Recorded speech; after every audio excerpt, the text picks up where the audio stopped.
বিগত 16 বছর বিগত সরকারের সুযোগ সুবিধা যারা সবচেয়ে বেশি ভোগ করেছে তারাই মুনাফিকের বাচ্চা।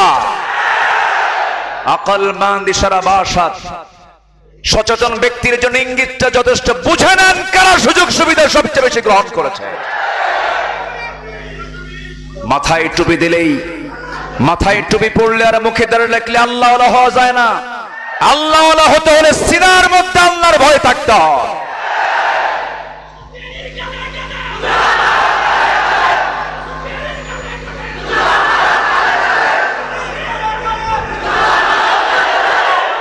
বসুন বসুন, আমাকে কথা বলতে দেন।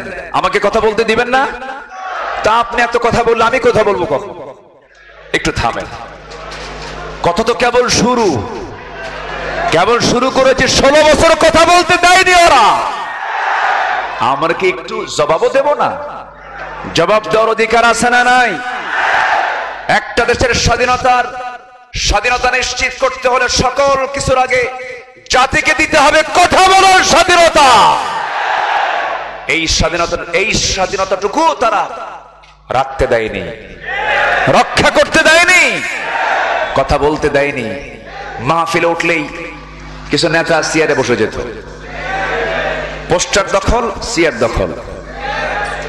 এক নেতার সাথে আসতো 50 জন, তাদের খাওয়া দিয়া কমিটির কাম সারা, হরিলুট। মাহফিল বসেই আমাদের কানে কানে বলে দিত, হুজুর ওয়াজ করবেন আকাশের আর কবরের। আকাশ নিয়ে কথা কবেন আর কবর নিয়ে কথা বলবেন, দুনিয়া আমরা দেখে নেব। এমন দেখা দেখছে, এমন সংসার রেখে গেছে। 16 বছরে এই সংসারের ঋণ হলো 18 লক্ষ কোটি টাকা। আর সেই সংসার থেকে ওরা চুরি করে নিয়ে গেছে 11 লক্ষ কোটি টাকা। শুধু পুকুর চোর নয়, সাগর চোর, সাগর ডাকাত এরা। দীর্ঘ 16 বছর আমার মাহফিলের 25 বছরের 16 বছর কেটেছে বিপরীত স্রোতের সময়।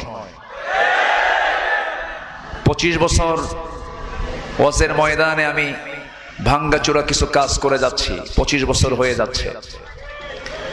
এর মধ্যে 16 বছর এই প্রতিকূল পরিবেশে দেশের প্রত্যন্ত অঞ্চলে, টেকনাফ থেকে তেতুলিয়া, রূপসা থেকে পাথরিয়া, সুন্দরবন থেকে বান্দরবান, 55,000 বর্গ মাইলের সোনার বাংলার প্রতিটি থানায়, প্রতিটি জেলায় আমার পদচারণা হয়েছে, আল্লাহর শুকরিয়া।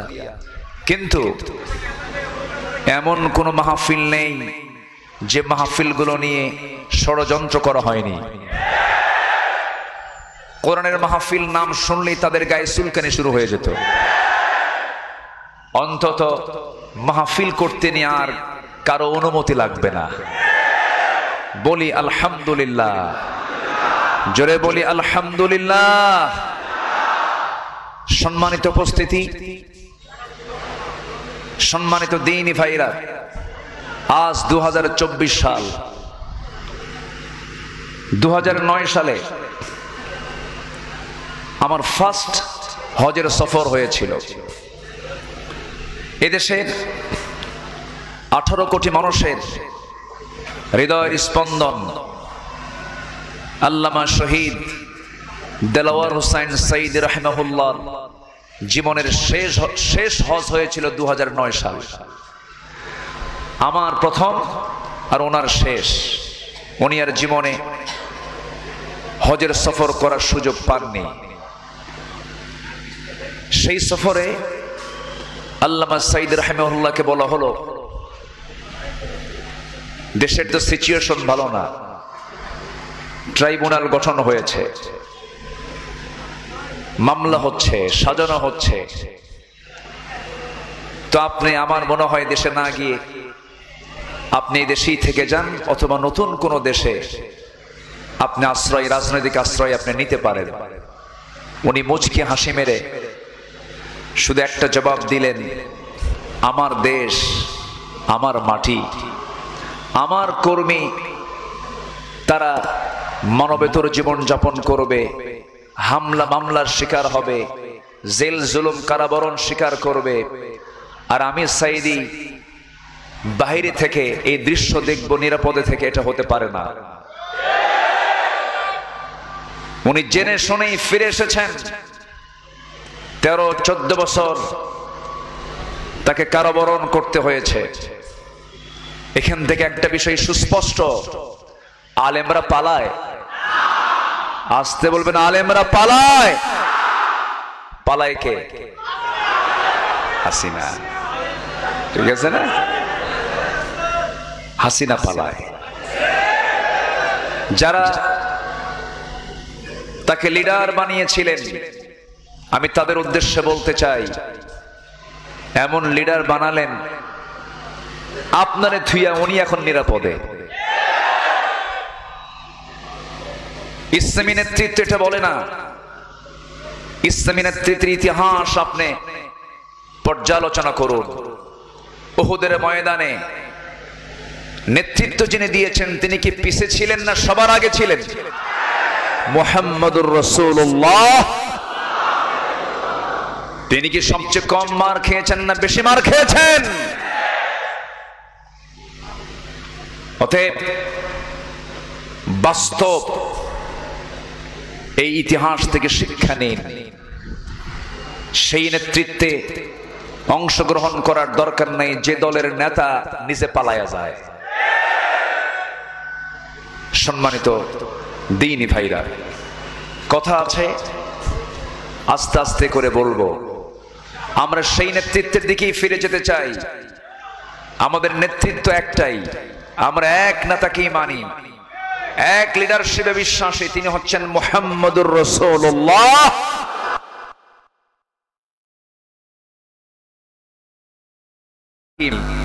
তাকেই অনুসরণ করি। যেহেতু আমার এক রাতের আলোচনা, যদি 19 দিন ব্যাপী তাফসীর সিরাতুন নবী মাহফিল এর একটা রাত একদিন আমি আমার ভাগে পেয়েছি। সংক্ষিপ্ত সময়ের ভিতরে নির্দিষ্ট সাবজেক্টকে সামনে রেখে কিছু কথা বলার চেষ্টা করছি। ওয়ামা তাওফীকি ইল্লা বিল্লাহ আলাইহি তাওয়াক্কালতু ওয়া ইলাইহি উনীব। সম্মানিত দ্বীনি ভাইরা, আমার অভ্যাস অনুযায়ী আমি শুরুতেই কোরআনে কারীমের গুরুত্বপূর্ণ একটা সূরা সূরাতুন নিসা থেকে প্রথম দিকের দুটি আয়াত 13 এবং 14, এই দুটি আয়াত আমি তেলাওয়াত করেছি। এই আয়াতগুলোর সাথে, আয়াত দুটার সাথে আজকের সাবজেক্টের সমন্বয় রেখে কিছু কথা আমি বলতে চাচ্ছি। আল্লাহ যেন আমার মুখ থেকে সেই কথাগুলি বের করে দেন যে কথাগুলো এখন মুসলিম উম্মার জন্য খুবই জরুরি। জোরে বলি আল্লাহুম্মা আমিন। সম্মানিত দ্বীনি ভাইরা, আজ থেকে আরো 8-10 বছর আগে এই চুনতির এই মাহফিল কর্তৃপক্ষ আমার সঙ্গে যোগাযোগ করেছিলেন এই মাহফিলে, এই ময়দানে আসার জন্য। আমি আসতে চেয়েছি, পরক্ষণে তারা আবার বললেন, হুজুর আপনার নাম। আমরা যখন উপস্থাপন করলাম একটা গ্রুপ, সবাই আমরা মোটামুটি প্রস্তুতি নিয়ে ফেলেছি, কিন্তু কার কাছে যে ওহী নাযিল হলো মাহফিল আর আমার আশা হলো না। তা আমার একটু এই প্রোগ্রামটা নিতে একটু এলোমেলো সফর হলেও আমার আশা ছিল, একটা আকাঙ্ক্ষা ছিল, যেহেতু আমাকে আসতে দেওয়া হয়নি, যাওয়া দরকার। এসেছি, রাগ করেননি তো? খুশি হয়েছেন তো? আমিও খুশি, আলহামদুলিল্লাহ। জোরে বলি আলহামদুলিল্লাহ। যারা আলেমদের কণ্ঠ রোধ করতে চেয়েছিলেন, যারা কোরআনের প্রচারকে যারা বন্ধ করতে চেয়েছিলেন, হক কথা থেকে জাতিকে বঞ্চিত করার জন্য অপচেষ্টায় লিপ্ত ছিলেন, তারা কোথায়? তারা কোথায়?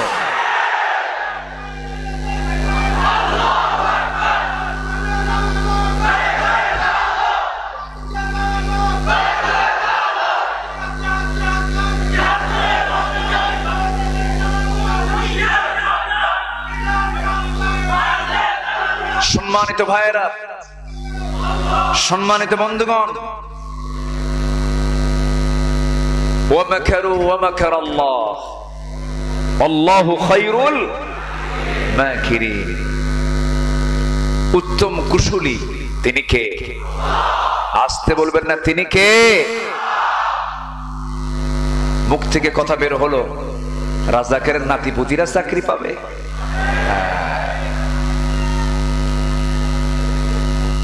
সম্মানিত বন্ধুগণ, যে রাজাকার শব্দটা ছিল ব্যান্ড, সে রাজাকার শব্দ হয়ে গেল ব্রান্ড। ঠিক কিনা? কে করে দেন? আসতে বলবেন না, কে করে দেন? আল্লাহ করে দেন। এই বিজয় দিয়েছেন কে? মুগ্ধ আবু সাইদের দিল থেকে ভয় মুছে দিয়েছেন তিনি কে? পালালে তো পারতাম না, পালালে কি পারতাম? আল্লাহ রাব্বুল আলামিন বলেন, ইল্লা তানফিরু يعذبكم عذابا أليما ويستبدل قوما غيركم ولا تضروه شيئا। তোমরা যদি পালিয়ে যাও, তোমাদের উপরে এমন এক জালিম শাসক চাপায়া দেব যাদের কোনো ক্ষতি তোমরা করতে পারতে না।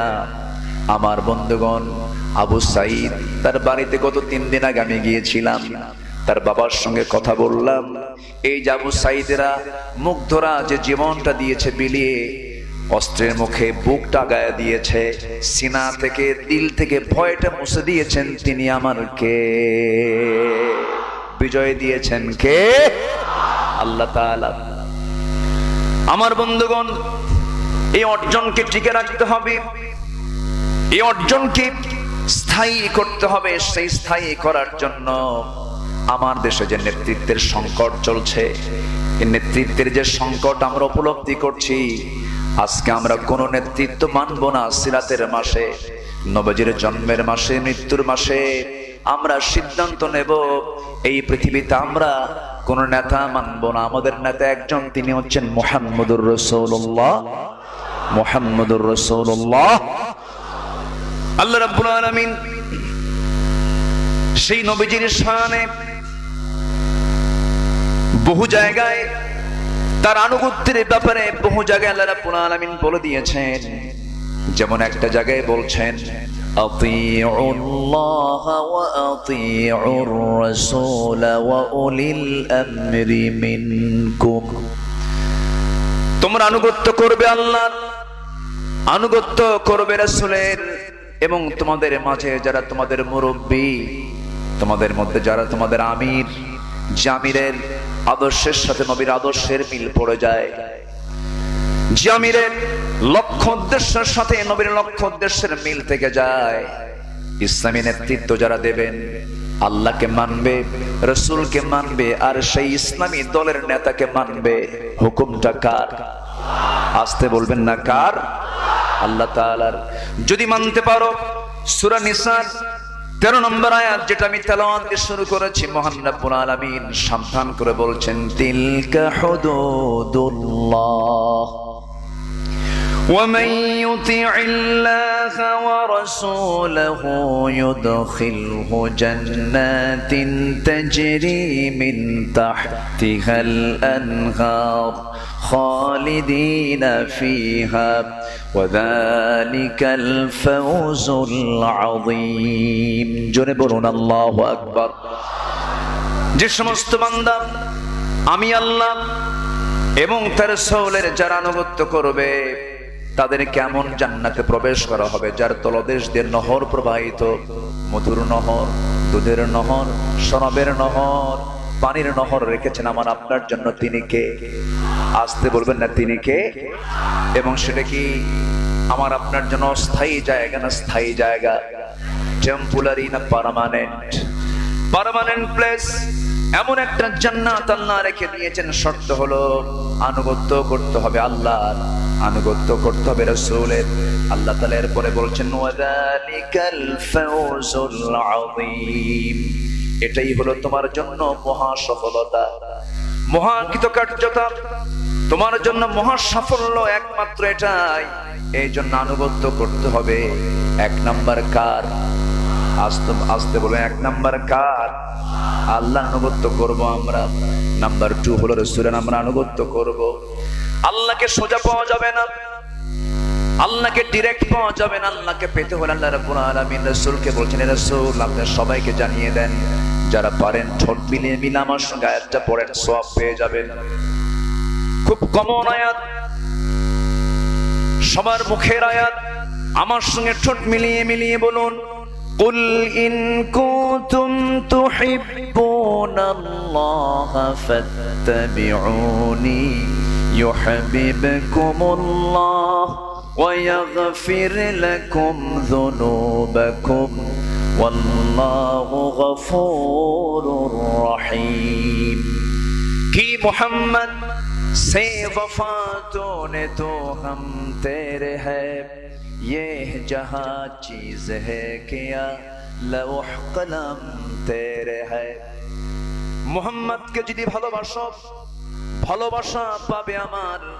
লৌহ কলম লুভিবে তোমরা, মাটির পৃথিবী সেকম ছাড়, দুনিয়া পেয়ে যাবে, আখিরাতও পেয়ে যাবে। শর্ত হলো সকল আদর্শ বাদ দিয়ে, সকল আনুগত্য বাদ দিয়ে একমাত্র আদর্শ আনুগত্য করতে হবে মুহাম্মদ সাল্লাল্লাহু আলাইহি ওয়াসাল্লামের। আমার বন্ধুগণ, নবীজির যে সুন্নাত, নবীজির যে পদ্ধতি তিনি বাতলে দিয়েছেন উম্মার জন্য, জাতির জন্য, কিয়ামত পর্যন্ত এটা ব্যালেন্স করে দিয়েছেন। আমার নবীর এক একটা সুন্নাত নিয়ে যদি আপনি ব্যাখ্যা দিতে যান, ঘন্টার পরে ঘন্টা লেগে যাবে। এখানে একটা সাবজেক্টের মধ্যে একটা কথা বলা হয়েছে, তার সুন্নাত সমূহ বিজ্ঞানসম্মত এবং সর্বযুগে কার্যকর। যেমন আমার নবীজি পাজামা, মানুষ যে পাজামা পরে পরিধান করে, রাসূল পাজামাকে ব্যবহারের ক্ষেত্রে, পরার সময়, পরিধানের সময় তিনি গিরার উপরে পড়তে বলেছেন। পুরুষরা গিরার উপরে পড়বে, মেয়েরা গিরার নিচে পড়বে। কিন্তু এখন কি হয়েছে তা উল্টা, পুরুষরা কোথায় পড়ে? নিচে, রাস্তা সাফ করে। আর মেয়েরা কোথায় পড়ে? উপরে পড়ে। অথচ ইসলাম বলছে মেয়েরা ঢাকবে আর পুরুষরা ওটা ওই গিরার জায়গাটা ফাঁকা রাখবে। রাসূল কত আগে বললেন। এবং একটা হাদিস আসছে, আল্লাহ তাআলা লা ইয়ানজুরুল্লাহু ইয়াওমাল কিয়ামা, আল্লাহ তাআলা কিয়ামতের দিন ওই সমস্ত বান্দার দিকে নজরই দিবেন না যাদের ইজারার কাপড়, পাজামার কাপড় গিরার নিচে চলে যায়। নাউযুবিল্লাহ। পুরুষের টাকনুর ভিতর প্রচুর পরিমাণে হরমোন থাকে এবং তার আলো বাতাসের প্রয়োজন হয়। কেউ যদি এটাকে খোলা না রেখে ঢেকে রাখে, তাহলে তার সেক্সুয়াল সাইডটা, যৌন শক্তি কমে যাবে এবং বিভিন্ন রোগে আক্রান্ত হবে। তাহলে আমার নবীজির যে সুন্নাহ বিজ্ঞানের সঙ্গে সাংঘর্ষিক না বিজ্ঞানসম্মত? বিজ্ঞানসম্মত। এরকম করে আমি যদি পয়েন্টে পয়েন্টে চলে যাই, বহু বিষয় চলে আসে। যেরকম মেয়েরা ব্রু প্লাক করে, ব্রুটা আউট করে ফেলে, কিন্তু এই ব্রুটা দিয়েছেন বান্দার কল্যাণ না অকল্যাণ? কল্যাণ না অকল্যাণ? সহিহ বুখারী 5515 নম্বর হাদিস এসেছে, যারা ব্রু প্লাক করবে লানাতুল্লাহ, তাদের উপরে আল্লাহর লানত। বিজ্ঞান বলছে ভ্রু হলো চোখের সুরক্ষার জন্য। ভ্রুতে এমন কিছু লোম থাকে, যদি তা কাটা পড়ে যায় তাহলে ভ্রু প্লাগকারী পাগলও হতে পারে, এমনকি এই ভ্রু প্লাগের কারণে তার মৃত্যুবরণও হতে পারে, সে মারাও যেতে পারে। নাম্বার 3, সহিহ বুখারী 6124 নম্বর হাদিস। আল্লাহ রাসূল তিনি সকল নেশাকে, নেশা জাতীয় দ্রব্যকে আল্লাহ রাসূলকে হালাল বলেছেন না হারাম বলেছেন? কি বলেছেন বলেন? হারাম। বিজ্ঞান এখন বলছে ধূমপান কারণে ফুসফুসের ক্যান্সার হয়, ব্রনকাইটিস, হৃদরোগ হয়ে মানুষ মারা যায়, দাঁতের মাড়ি নষ্ট হয়, আঙ্গুল কালো হয়ে যায়, যৌন শক্তি ক্ষুধা কমে যায়, স্মৃতিশক্তি লোপ পেয়ে যায়। আর নেশা তো নেশাই, সকল নেশাকে হারাম করেছেন তিনি কে? আল্লাহ তাআলা। তাহলে এখনকার মেডিকেল সায়েন্স যা বলে, আমার নবীর সেই হাদিসের মধ্যে কোনো সাংঘর্ষিকতা আছে? নাই। রাসূল বলেছেন পুরুষের জন্য গোল্ড ব্যবহার করা হারাম, সোনা ব্যবহার করা যাবে না পুরুষের জন্য, এটা হারাম করেছেন মুহাম্মদ সাল্লাল্লাহু আলাইহি ওয়াসাল্লাম। এটা একটা মেটাল, ধাতু। মুসলিম শরীফের 1655 নম্বর হাদিসে রাসূল এটা বলেছেন। বিজ্ঞান বলছে স্বর্ণ এমন একটি পদার্থ, মেটাল, যা স্কিনের সাথে মিশে ব্লাডের মাধ্যমে ব্রেনে চলে যায়।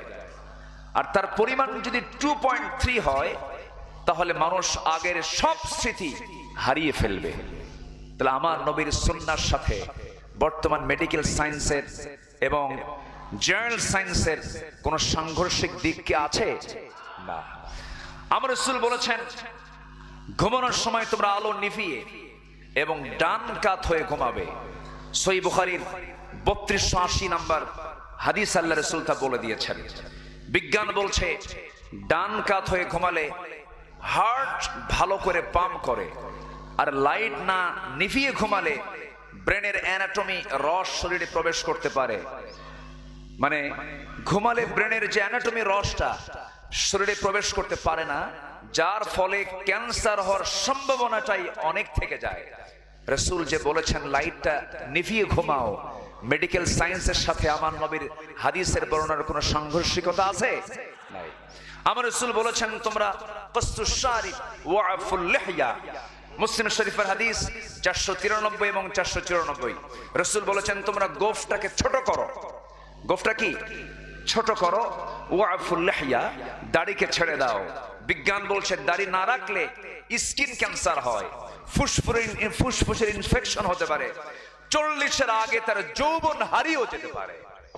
তাহলে আমার রাসূল যে তথ্যগুলো দিয়েছেন এর সাথে মেডিকেল সায়েন্সের, জেনারেল সায়েন্সের কোন সাংঘর্ষিকতা আছে? বৈষম্য আছে? নাই। আল্লাহ তাআলা বলেছেন লা তাকরাবুজ জিনা ইন্নাহু কানা ফাহিশাতাও ওয়া সাআ সাবিলা। সূরা বনী ইসরাঈল 32 নম্বর আয়াত। আল্লাহ তাআলা অশ্লীলতাকে হারাম করেছেন, জিনাকে হারাম করেছেন। এটা অত্যন্ত ওয়া সাআ সাবিলা, অত্যন্ত নিকৃষ্ট জঘন্য পথ। বিজ্ঞান বলছে পর্নোগ্রাফি যারা দেখবে, অশ্লীল সম্পর্ক সহ বিভিন্ন মাদক দ্রব্য নেশায় যদি কেউ জড়িয়ে পড়ে, তাহলে তার ব্রেনের ফ্রন্টাল যে সাইডটা, এরিয়াটা, ইন্টেলেকচুয়াল সেলগুলো থরথর করে কাঁপতে থাকে, অস্থির হয়ে যায়, যার ফলে সে নেশাগ্রস্ত হয়ে মাতাল অসুস্থের মতো জীবন পরিচালনা করে এবং তাকে শেষ পর্যন্ত ধ্বংসের দিকে ঠেলে দেয়। তাহলে সায়েন্স যা বলেছে, আমার আল্লাহ এবং রাসূল যা বলেছেন, সংঘর্ষ আছে না মিল আছে? সংঘর্ষ আছে না মিল আছে? মিল আছে। আমার বন্ধুগণ, কোরআন যখন কোনো বান্দা তেলাওয়াত করে এবং মনোযোগ দিয়ে যদি কান লাগিয়ে রাখে, নিশ্চুপ থাকে, এতে কার রহমত নাজিল হয়? আসতে বলবেন না, কার রহমত নাজিল হয়? বিজ্ঞান বলছে কোরআনের সাউন্ড ওয়েভ শরীরের সেলগুলোকে সক্রিয় করে, অসুস্থতা আরোগ্য করে, বিশেষ করে হার্ট এবং ক্যান্সার রোগীদের আর ব্রেনকে এমন ভাবে চার্জ করে, ঠিক ফিউজ হওয়া ব্যাটারিকে সচল করার মতো সচল হয়ে যায় কোরআন শোনার সাথে সাথে। যেরকম সুবহানাল্লাহ। সম্মানিত ভাইয়েরা, এরকম করে যদি তথ্য আমি দিতে যাই আরো বহু সময় লেগে যাবে।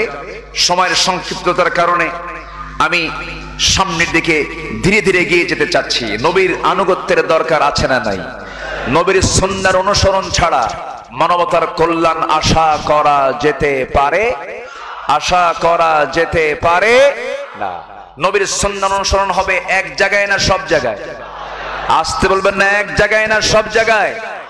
নবীর সুন্নাহকে অনেকে নামাজে মানতে চান, রোজায় মানতে চান, দাড়িতে মানতে চান, মাথার চুলে মানতে চান, চোখের সুরমায় মানতে চান, আতর সুরমায় লাগায় মানতে চান, কিন্তু নবীর সুন্নাহ যে রাষ্ট্রে আছে, নবীর সুন্নাহ যে সংসদে আছে, নবীর সুন্নাহ যে বঙ্গভবনে আছে, নবীর সুন্নাহ যে সচিবালয়ে আছে, নবীর সুন্নাহ যে গণভবনে আছে, এটা অনেকে মানতে চায় না। যারা নবীজির সুন্নাহকে রাষ্ট্র ব্যবস্থায় মানতে চায় না, এরা নবীর উম্মত নয়, এরা ভণ্ড, এরা প্রতারক।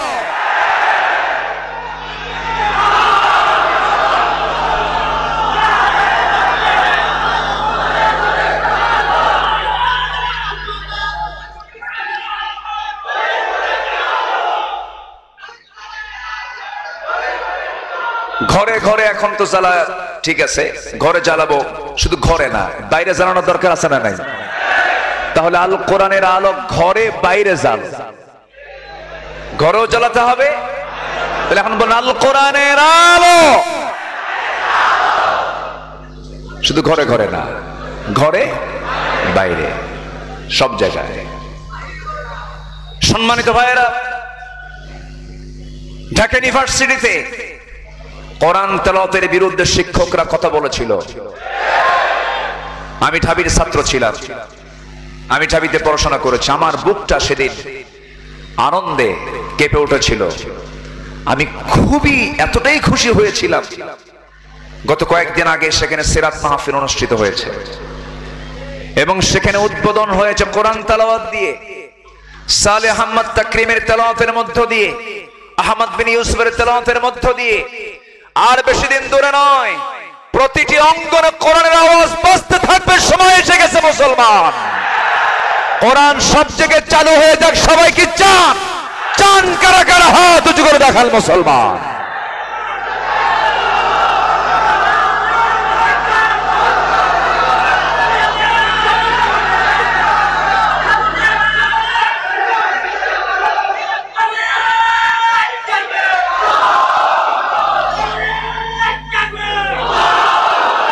আল্লাহ কবুল করুন, জোরে বলে আমিন, আরো জোরে আমিন।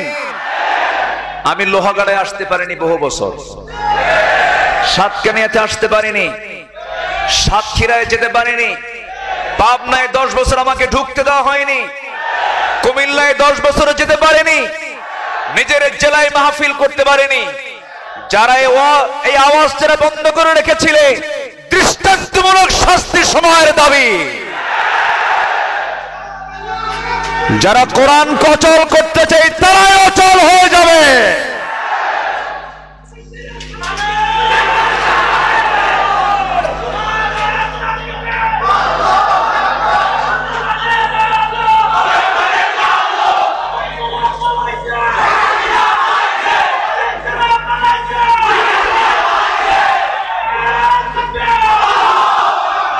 সম্মানিত ভাইয়েরা, যুগে যুগে এই বাতিল গোষ্ঠীকে মদদ দেওয়ার জন্য কিছু উলামায়ে সু ভূমিকা পালন করেছে।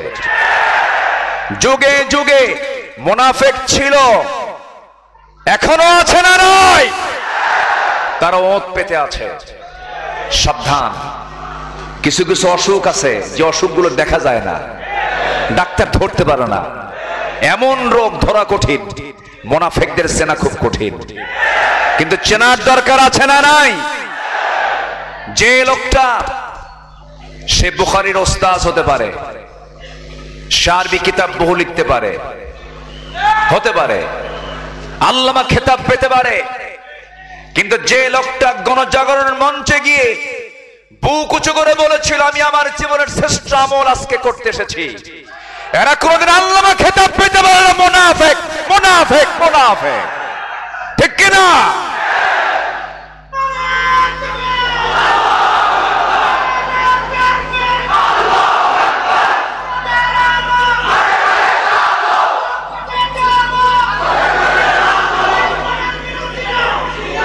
সম্মানিত ভাইরা, আমাকে বলতে দেন, একটু থামুন। সম্মানিত বন্ধুগণ, বিগত 16 বছর বিগত সরকারের সুযোগ সুবিধা যারা সবচেয়ে বেশি ভোগ করেছে তারাই মুনাফিকের বাচ্চা। আকলমন্দ ইশারা বাসাত, সচেতন ব্যক্তির জন্য ইঙ্গিতটা যথেষ্ট। বুঝে নেন কারা সুযোগ সুবিধা সবচেয়ে বেশি গ্রহণ করেছে। মাথায় টুপি দিলেই, মাথায় টুপি পড়লে আর মুখে দাঁড়িয়ে রাখলে আল্লাহ ওয়ালা হওয়া যায় না। আল্লাহ ওয়ালা হতে হলে সিনার মধ্যে আল্লাহর ভয় থাকতে হয়।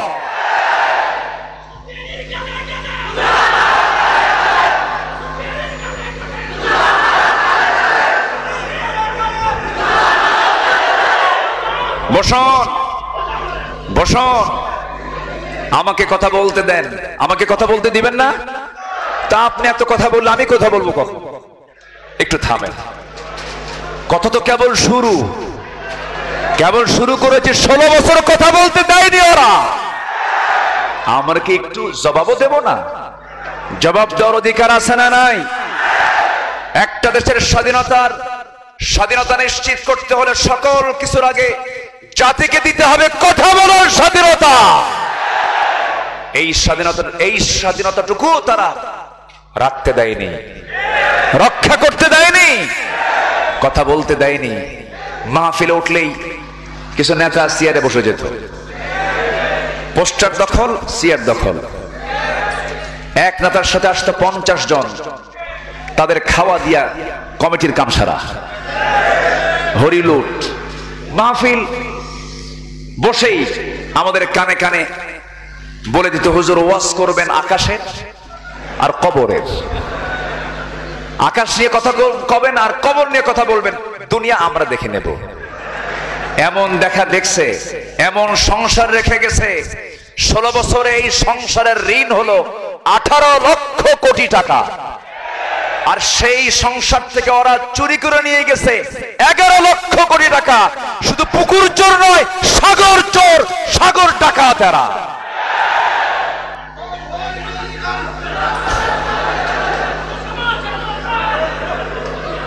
সম্মানিত ভাইয়েরা, আমার দিকে তাকান।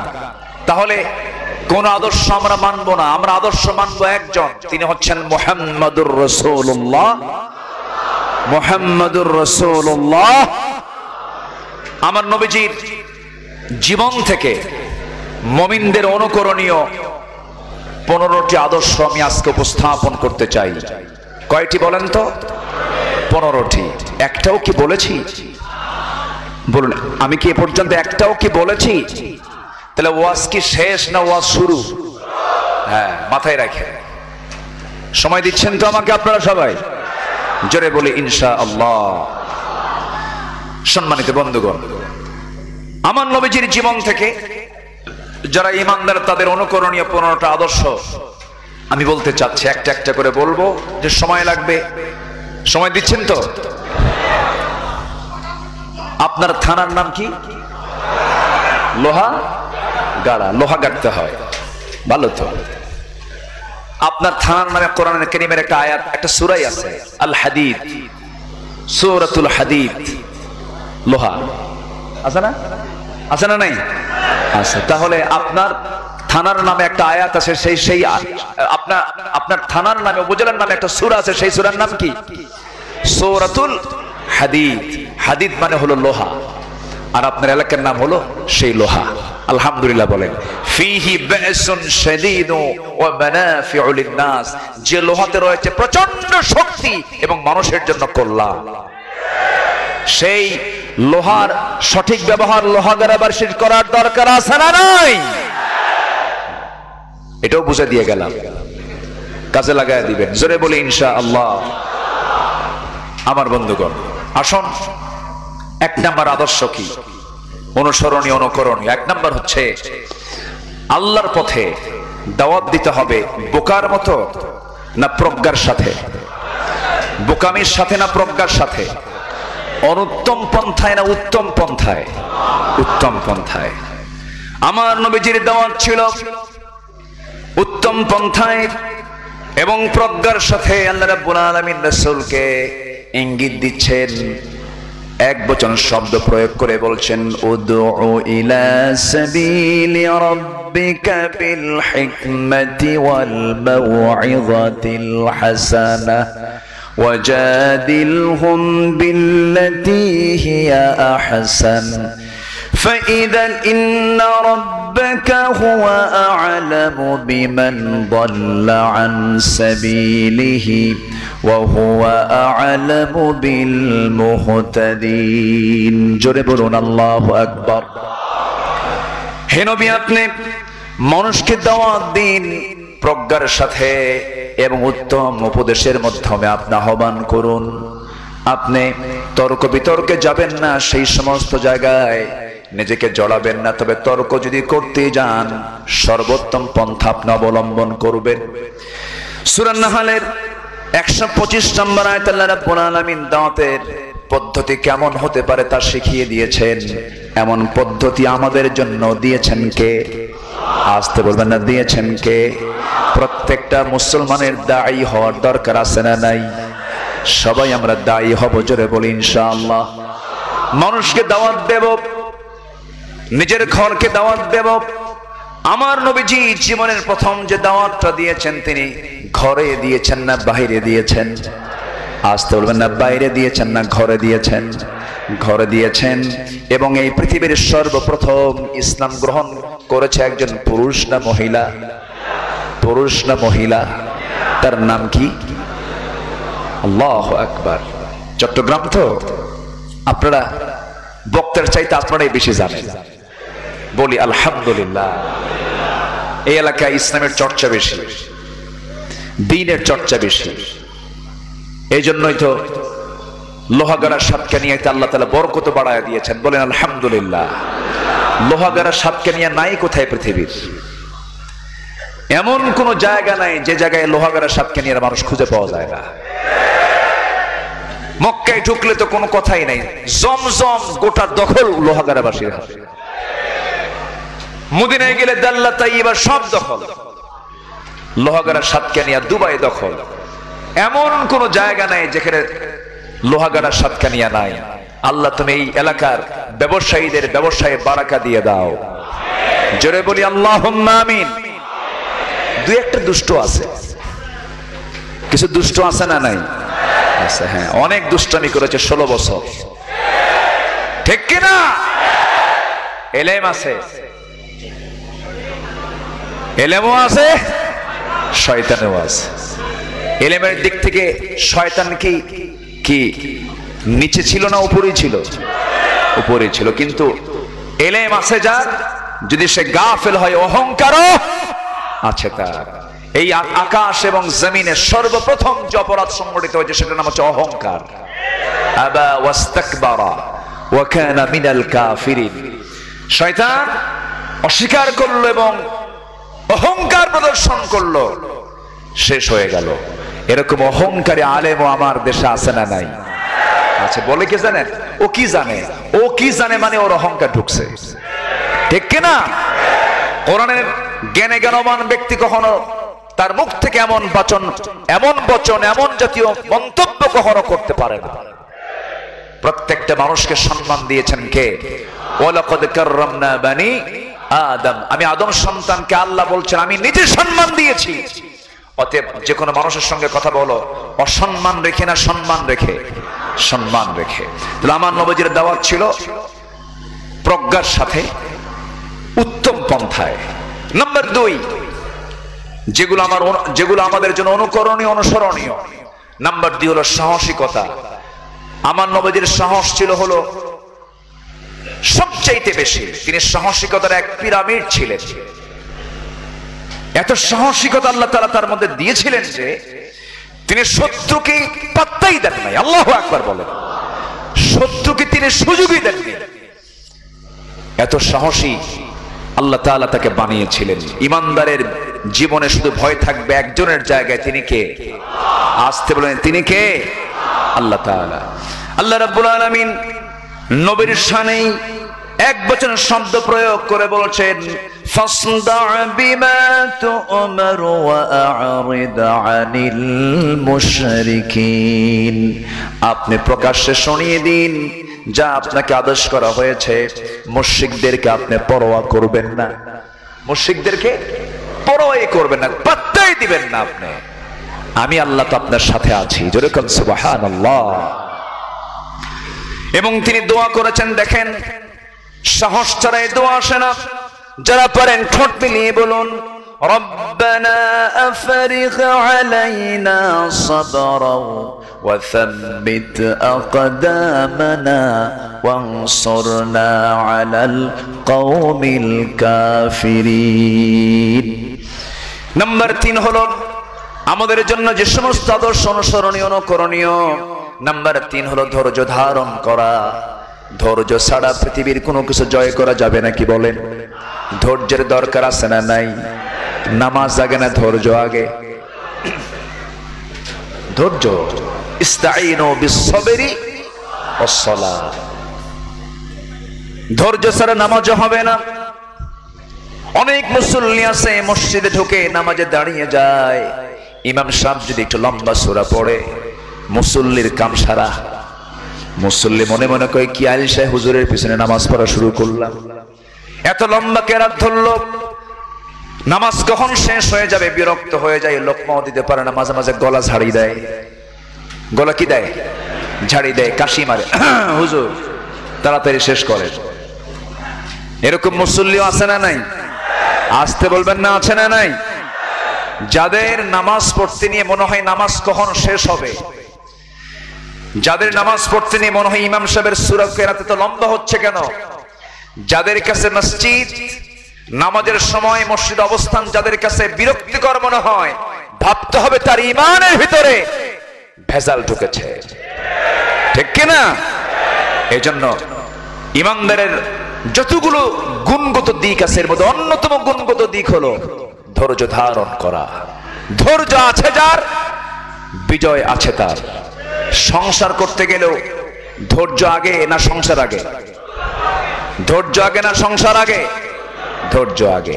স্বামী স্ত্রী দ্বন্দ্ব লেগেছে, এখানে ধৈর্য ধরবে সবচেয়ে বেশি কে? কিচ্ছু কয় না, দেখছে মানে বইয়ের ভাগে ভাগ দিয়ে দিচ্ছে। কি চালাক, এ তো লক্ষণ খারাপ দেখতেছে। আচ্ছা বলেন তো, কর্মীর ধৈর্য বেশি ধরা দরকার না নেতার ধৈর্য বেশি ধরা দরকার? বলেন বলেন বলেন। কর্মী দুই একজন ধৈর্য হারা হলেও নেতাকে ধৈর্য হারা হওয়া যাবে না। আর রিজালু কাওয়ামুনা আলান নিসা, নারীদের পরিচালনা করবে কারা? পুরুষ। এখন বলেন ধৈর্য ধরবে, বেশি ধৈর্য ধরবে স্ত্রী না স্বামী? এখন ঠিক হয়ে গেছে। আমার মায়েরা যদি এই আওয়াজটা শুনতে পারেন খুব খুশি হয়ে গেছেন মনে হয়। হুজুর মনের মতো ওয়াজ করলেন। আমার স্বামীর যে মেজাজ, সেই দুবাই থেকে হুমকি দেয় আমারে। কোন জায়গা থেকে? আচ্ছা দুবাই থেকে হুমকি দিয়ে লাভ আছে? তুমি আছো দুবাই, তোমার বউ আছে লোহাগাড়া, ওই জায়গায় থেকে ভিডিও করে হুমকি দিয়া সাততে নামের মোবাইল মাটিতে আছাড় দিয়ে ভেঙে ফেলে। আছে না নাই? আচ্ছা, ধৈর্যের পরিচয় দিতে হবে। রাগারাগি কইরা শেষমেশ ফোনের মধ্যেই বলে ফেলে দিল, একদম ভিডিও কলে, দিলাম তোর 100 তালাক। আত-তালাকু মাররাতান। তালাকের কন্ডিশন আল্লাহ তাআলা সব বলে দিয়েছেন, তালাক নামে একটা সূরাই দিয়েছেন। তালাকটা কত গুরুত্বপূর্ণ যে আল্লাহ তাআলা 114 সূরার মধ্যে একটা সূরার নাম কোট করেছেন, সূরাতুত তালাক। সে তালাকটাকে নিজের হাতের মধ্যে নিয়ে আইনের মধ্যে নিয়ে সে মুখ দিয়ে বলে ফেললো, একটা না দুইটা না, কত সেঞ্চুরি তালাক দিয়া। পরের দিন আমাদের ফোন দেয়, একদিন আমাকে ফোন দিয়ে বলতেছে, হুজুর কাম তো সারছে, কি একদম রেকর্ড করেছি। কি করছো? একদম 100 তালাক দিছে। 100 তালাক দিলেন, এত রাগ কেন? হুজুর বউকে তো দিছি তালাক, শাশুড়ি সহ তালাক দিছে। বললাম শাশুড়ি প্রসঙ্গ আসলো কেন? হুজুর ওই শাশুড়ি আমার সংসারে আগুন ধরায় দিছে, এই জন্য ওরা আগে দিছে। জোরে কর নাউযুবিল্লাহ। বউ তালাক হতে পারে, শাশুড়ি কি তালাক হয়? আস্তে শাশুড়ি কি তালাক হয়? হয় না। এরকম করে তালাক দিয়া আবার সেই বউ নিয়ে সংসার করছে, এমন সংসার বাংলাদেশে মনে হয় নাই। আসতে বলবেন না, আছে না নাই? অসংখ্য পরিবার এই সম্পর্ক হচ্ছে জিনার সম্পর্ক, শুধুমাত্র ধৈর্যহীনতার কারণে। তাহলে ধৈর্যের দরকার আছে না নাই? আমি শুধু একটা উদাহরণ দিই, এরকম সব জায়গায় ধৈর্য।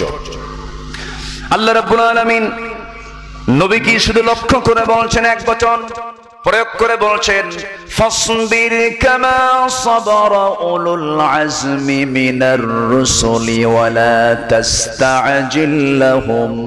জোরে বলুন আল্লাহু আকবার। ধৈর্য ধরুন, তাদের বিষয়ে আপনি তাড়াহুড়ো করবেন না। ধৈর্য ধরুন, ধীরস্থির পদক্ষেপের সামনে গিয়ে চলুন। নবী ছিলেন মক্কার বাসিন্দা, মক্কায় টিকতে পারলেন না রাসূল, সেই মক্কা ছেড়ে কোথায় গেলেন? আসতে বলবেন না, কোথায় গেলেন? মদিনা চলে গেলেন। ওই মদিনায় যাওয়ার পূর্বে 13 বছর যে তিনি মক্কায় ছিলেন, সেই মক্কায় থাকাকালীন আমার নবীজির চোখের সামনে কাবার ভিতরে 360টা মূর্তি তারা ঢুকিয়ে রেখেছিল। নবীজি মূর্তি সরাতে পারেন নাই। আল্লাহর ঘর কাবার ভিতরে তারা মূর্তি ঢুকিয়ে সেখানে তারা প্রণাম করত, শিরকের কাজগুলো করত। সেই মূর্তিকে লক্ষ্য করে তারা সেজদা দিত। এই সমস্ত শিরকের কাজগুলো নবীর সামনে তারা চালিয়ে গেছে। নবীজি চোখের সামনে তিনি দেখে গেছেন 13 বছর মূর্তিগুলো সরাতে পারেন নাই। ধৈর্যের দরকার বিশেষ সময় আছে না নাই ভাই? আসতে বলবেন না, আছে না নাই? আছে। কিন্তু আমার নবীজি ওই সময় নামাজ পড়েছেন, কিবলামুখী হয়ে নামাজটা আদায় করেছেন, আবার কাবার দিকে তাকিয়েছেন, মূর্তির কথা স্মরণ করেছেন, কিন্তু মূর্তি ভাঙেন নাই। কারণ সেই সময় রাষ্ট্রীয় ক্ষমতা ছিল নবীর হাতে না আবু জেহেলের হাতে? কার হাতে? আবু জেহেলের হাতে। রাসূল দোয়া করলেন, রব্বি আদখিলনি মুদখালা সিদকিন ওয়া আখরিজনি মুখরাজা সিদকিন ওয়াজআল লি মিন লাদুনকা সুলতানান নাসীরা। নবীজি মক্কায় টিকতে পারলেন না। শেষ পর্যন্ত রাসূলকে হত্যা করার পরিকল্পনা তারা নিয়ে নিল। রাসূলকে তারা মেরেই ফেলবে। সাহাবে কেরামকে ধরা হলো। বেলাল বিন রাবাহকে ধরে রক্তাক্ত করে তাকে শেষ করার মতো করে দেওয়া হলো। কোন মতে বেঁচে থাকলেন। ইয়াসার পরিবারকে মেরে দুনিয়া থেকে বিদায় করে দেওয়া হলো। হাইয়ান মাজরুহান, শুধু আম্মার বিন ইয়াসির তার সন্তানটা পৃথিবীতে বেঁচে ছিলেন, কোন মতো রক্তাক্ত হয়েছিলেন। নবীর চোখের সামনে খাব্বাবকে মারা হলো। নবীর চোখের সামনে কাছের সাহাবীদেরকে মেরে রক্তাক্ত করা হলো। নবীর চোখের সামনে দিয়ে তারা এই ঘটনাগুলো দেখলেন, চোখের পানি ফেলে ফেলে কাঁদেন, কিন্তু কিচ্ছু করার নাই, কারণ ক্ষমতা হলো আবু জেহেলের হাতে। একজন প্রভাবশালী সাহাবী, মক্কার ধনীদের মধ্যে অন্যতম ধনী, যিনি মিলিয়নার ছিলেন, কোটি কোটি টাকার মালিক ছিলেন, নবীজির বাল্য দিনের বন্ধু, নবীজির 3 বছরের ছোট, আমার নবী 3 বছরের বড়। আবার আরেকদিকে নবীজির শ্বশুর হন সাইয়েদনা আবু বকর সিদ্দিক রাদিয়াল্লাহু তাআলা আনহু। তিনি ধনী সাহাবী ছিলেন। এই সাহাবী একদিন ওই মক্কি জীবনে মক্কার মাটিতে তিনি কাবার চত্বরে দাঁড়ালেন, নামাজ শুরু করলেন। রুকু থেকে সিজদায় যাওয়ার সঙ্গে সঙ্গে উতবা, শাইবা, মুগীরা সব মিলে তাকে পাকড়াও করে ফেললো। সিজদা দেওয়ার সঙ্গে সঙ্গে মাথার ঘাড়ের কাছে এসে পা দিয়ে এমন জোরাঘাত করা হলো, চিত হয়ে পড়ে গেলেন।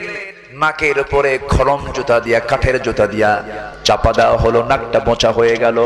ফিঙ্কি দিয়ে রক্ত পড়া শুরু হলো, মারতে মারতে রক্তাক্ত করে ফেলা হলো।